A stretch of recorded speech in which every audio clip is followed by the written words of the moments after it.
तो बीजेपी को जो समझते हैं, वो उनका संगठन का जो स्ट्रक्चर होता है, वो जो जैसा अखिलेश सिंह जी ने कहा कि वो आरएसएस का एजेंडा चलाते हैं, वो सही बात कर रहे हैं। वो आरएसएस का ही एजेंडा चलाते हैं। वो आरएसएस के जितने भी विंगे हैं, जित वो उसका वो पूरा जितने भी उनके राजनीतिक क्षेत्र में काम करने वाली भाजपा हो, या विद्यार्थी संगठन में काम करने वाली और कुछ विद्यार्थी परिषद हो, आदिवासी क्षेत्र में काम करने वाली आदिवासी कल्याण आश्रम हो, ऐसे अनेक सारे जितने भी संगठन हैं, भाजपा को अगर समझना है तो आपको उनका संगठनात्मक स्ट्रक्चर समझना चाहिए। देखो, जो भी कहा गया आपसे पहले, अखिलेश सिंह जी ने जो कहा, बलराज मधु के वक्त उस वक्त की जो पार्टी थी, उसके पहले श्यामा प्रसाद मुखर्जी के साथ में जब पार्टी थी, उसके बाद कुशाभाऊ ठाकरे के साथ जो पार्टी थी, उसके बाद अटल जी अडवाणी जी के साथ जो पार्टी थी, उसी समय में कुशाभाऊ ठाकरे उस वक्त विजय सुंदर सिंह भंडारी वगैरह सब चीजें, उस वक्त वो सत्ता में नहीं थे। वो सत्ता में नहीं होने के कारण अपने जितने भी एजेंडे हैं, जिस इन्होंने धर्म की राजनीति उन्होंने जो कहा, वो हिंदू करके जो राजनीति करके है, वो एजेंडे अपने प्रस्थापित नहीं कर पा रहे थे। वो अपना, जब से वो भाजपा जैसे भी उस पार्टी करके तौर पर इस देश में राष्ट्रीय राजनीति करने लगी, वो अपने एजेंडे लेकर चले गए। वो अडवाणी के कार्यकाल में भी थी, लेकिन सत्ता में पूर्णतया ना होने के कारण वो अपने एजेंडे पूर्णतया प्रस्थापित नहीं कर पाती देश के अंदर। आज ऐसी स्थिति है कि पूर्णतया मैंने यानी राज्यों में भी सरकार उनकी है, केंद्र में भी सरकार उनकी है, तो वो अपने एजेंडे पूर्णतया जिस विचार के आधारित ऊपर वो अपनी राजनीति करते हैं, वो प्रस्थापित करने की वो कोशिश करते हैं और पूर्णतः कोशिश करते हैं। आपने जो सवाल पूछा कि वो संगठन, भाजपा नाम का जो संगठन है, उसके ऊपर पार्टी हावी हुई कि नहीं हुई है, यानी अमित शाह और मोदी, ये दोनों अपने एजेंडे सेट करेगा पार्टी के ऊपर, ऊपरीतः ऐसा दिखता है। देखिए, मैं कुछ थोड़ा पीछे लेके जाना चाहता हूं।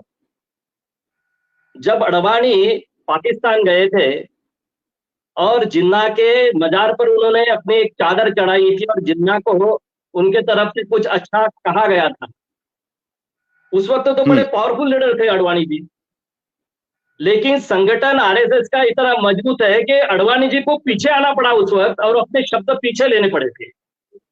आज संघ का जो एजेंडा चलता है, उस पर मोदी जी हो या अमित शाह जी हो, दोनों उस संघ के एजेंडे से थोड़े से भी पीछे हटेंगे तो आपको जब भी ऐसा मौका आएगा, संघ उनको छोड़ देगा। अटल जी के साथ में भी देखो, अटल जी ने एक बार नागपुर में कहा था कि हमें गांधी समाजवाद को स्वीकार करना चाहिए, और उस वक्त भी अटल जी को पीछे आना पड़ा था। संघ ने तुरंत कह दिया था कि हम भाजपा के साथ रहेंगे या नहीं रहेंगे, अब तय करेंगे। ये मैसेज दे दिया था विजयादशमी अवसर पर अपने देवव्रत जी ने, सरसंघ चालक अपने भाषण में कर दिया था। तो संगठन में, विचारों में कुछ भी तब्दील हो जाएगा तो संघ उसमें अपना हस्तक्षेप करेगा। और अभी फिलहाल जो भी चल रहा है, वो संघ का एजेंडा चल रहा है। ये सही बात बोली है उन्होंने। और जिस वक्त भी, और इसका दूसरा अर्थ यह होता है कि मोदी जी और अडवाणी, मोदी जी और अमित शाह जी दोनों भी संघ का एजेंडा चला रहे, हट नहीं रहे। तो संगठन के ऊपर जितना भी आप, जैसा आप कह रहे हैं ना कि मोदी जी और अमित शाह जी जो भाजपा को हावी हुए, ऐसा नहीं है। संगठन वही चला रहा है जो उसको विचार प्रदान करता है। नहीं, ठीक है, आप इसका मतलब ये कह रहे हैं कि ये ऊपर से लोगों को दिखता है कि अमित शाह और नरेंद्र मोदी कंट्रोल करते हैं बीजेपी को। जी, बिल्कुल सही बोल रहे हैं। इनको नियंत्रित कर रहा है संघ, और संघ के एजेंडे से अगर 1 इंच भी अमित शाह और नरेंद्र मोदी डेविएट हुए, तो आपने जो 2 दृष्टांत दिए, अटल बिहारी वाजपेयी का और आडवाणी जी का, तो इन दोनों को भी पीछे हटना पड़ेगा, इनका नियंत्रण भी खत्म हो जाएगा। इसका मतलब है कि तब तक इनका एजेंडा चलेगा, और एक मैं उदाहरण देता हूं, रहेंगे। बलराज जी मधोक जी ने एक बार पांचजन्य में एक लेख लिखा था। अरे सूर्यकांत जी सुनिए, सूर्यकांत जी, जी जी। तो गुजरात में मुख्यमंत्री सहित सारे कैबिनेट को बदल देने का जो फैसला था, क्या संघ की अनुमति से लिया गया था? देखो, संघ को जो जानता है ना, संघ को जो जानता है वो इस बात का सही जवाब दे सकता है। मैं जितना भी जानता हूं, मैं आपको बता देता हूं, संघ दैनंदिन एक्टिविटी में ख्याल नहीं देता, वो व्यापक स्तर पे काम करता है, व्यापक विचार के ऊपर काम करता है। ऐसे डेली रोजमर्रा के ऊपर जितनी भी चीजें चलती है उसमें वो ध्यान नहीं देता है।